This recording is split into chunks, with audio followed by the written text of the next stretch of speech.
Baru? Tak. Tak.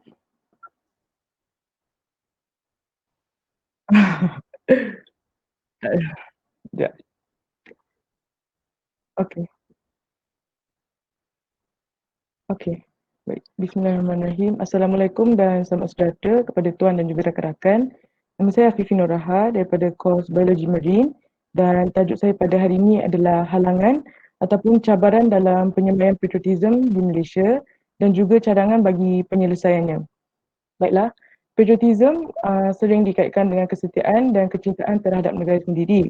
Seseorang itu dia dianggap berjiwa patriot apabila dia mempunyai kepercayaan, amalan dan tindakannya yang menepati ciri-ciri patriotism yang berteraskan kecintaan dan kesetiaan kepada negara. Namun kini kita boleh lihat yang semangat patriotism agak longgar di kalangan masyarakat. Nah, persoalannya, apakah halangan ataupun cabaran dalam penyemaian patriotism di Malaysia? Terdapat beberapa faktor yang boleh menghalang usaha menyemai dalam dan menyuburkan semangat patriotism di kalangan masyarakat. Lebih-lebih lagi, rakyat Malaysia kami terdiri daripada pelbagai kaum dan juga masyarakat majmuk. Baiklah, antara halangan ataupun cabaran yang pertama adalah nilai-nilai individualism. Nah, nilai-nilai individualism ini dia merujuk kepada sikap yang mementingkan diri sendiri tanpa menghiraukan kepentingan negara dan juga masyarakat. Orang-orang macam ni dia selalu mengamalkan sikap ini, uh, orang-orang yang mempunyai sikap-sikap individualism ini, mereka akan berusaha agar diri mereka didahulukan daripada masyarakat yang lain, dan mereka inilah antara masyarakat yang akan melarikan diri jika negara kita mengalami kegawatan ekonomi ataupun ada peperangan. Baiklah, yang kedua adalah era globalisasi dan liberalism. Okey, dalam konteks ini, era globalisasi dan liberalism dia merujuk kepada negara tanpa sempadan, perdagangan bebas dan juga kemasukan budaya asing dengan mudah dan juga sebagainya. Situasi ini dia dapat melahirkan masyarakat yang bebas, mudah terpengaruh dengan budaya asing yang negatif, ekonomi negara dikuasai oleh syarikat multinasional dan sektor pelaburan dimonopoli oleh negara maju. Dan akibatnya kedaulatan negara kita akan tergugat dan masyarakat akan terikut dengan budaya asing dan semangat cinta negara akan terkubur. Baiklah, seterusnya adalah sentimen perkauman. Sentimen perkauman ini merupakan sikap mementingkan kumpulan etnik sendiri. Fenomena ini dia wujud dalam aspek ekonomi, politik dan juga sosial di mana setiap kumpulan etnik akan mementingkan kumpulannya sahaja. Baiklah, saya kasih contoh seperti apa yang kita boleh lihat kan di universiti ataupun di tempat kerja, Melayu kalau ada kerja kumpulan ke apa, Melayu akan lebih cenderung untuk bekerja dengan Melayu, Cina dengan Cina, India dengan India. Kerana ini dia lebih senang dari segi komunikasi dan juga daripada segi kesefahaman.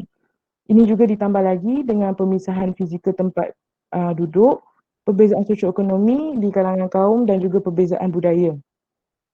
Sebagai rakyat Malaysia, kita perlu sedar bahawa patriotism penting dalam ketahanan nasional bagi menghalang sebarang bentuk ancaman sama ada dalam ataupun luar negara.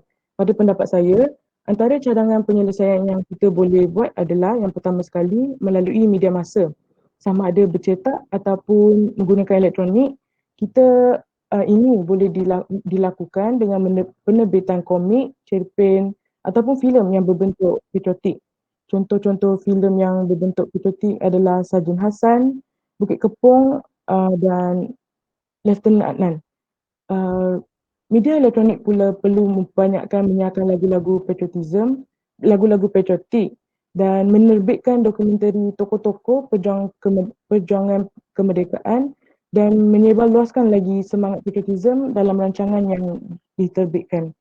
Dan seterusnya adalah melalui kegiatan sukan. Kegiatan sukan ni kita boleh nampak contoh yang paling baik adalah perlawanan badminton Datuk Lee Chong Wei.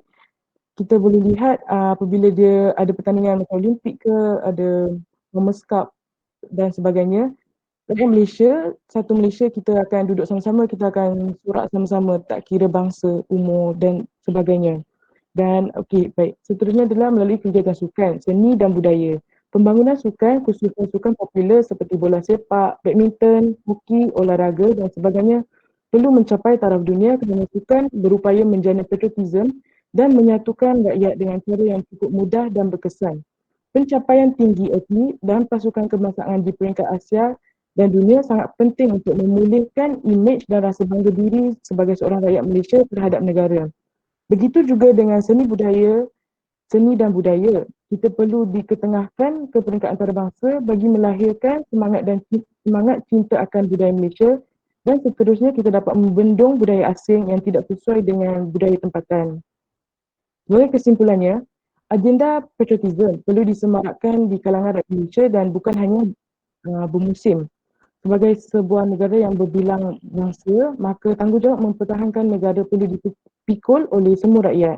Semoga negara dan bangsa Malaysia akan terus maju dengan semangat patriotism yang sejati. Sekian daripada saya. Terima kasih.